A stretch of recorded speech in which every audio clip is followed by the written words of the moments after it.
ওই পান্নায় আম গাছ আছে, দেখি আম টাম পাইনি। আম আমাদের ছোট ছোট, তারপরও এই দিকে গাছটা তো কিছু আম হয়েছে। তা মাইছে পাইরা ঠেলে গেছে গা, এই যে নিচে আম অনেক আম পড়ে নিচে দি আম দেখি কেমন হয়েছে। এই যে আমগুলা দেখে পাশের ক্যামেরা দিয়া আম হয়েছে একবার যা হয়েছে, সব পোলাপানের পাইরা ঠেলে আছে। এখন মনে হয় দুই একটা আছে, এখন তো ছোট ছোট এই পাইরা লে আছে গা। কয়েকদিন আগে আইছিলাম, প্রচুর বলু আছিল, এই সময় অনেক আম আছিল। এখন একটু একটু আম হে মাইছে বাইরে লে আছে গা, দূরে তো। আর যে কোনো লোকজন থাকে না, পুরা বিল খালি, মাঝখানে একটা পুষ্কুনি, এর পারে এলো আম গাছ থাকবো।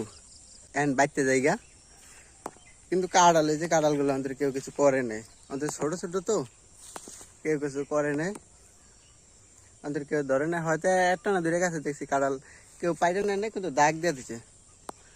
আজকের মতন ভিডিওটা এখানে শেষ করছি। সবাই ভালো থাকবেন, সুস্থ থাকবেন, আমাদের জন্য দোয়া করবেন। আসসালামু আলাইকুম ওয়া রাহমাতুল্লাহ।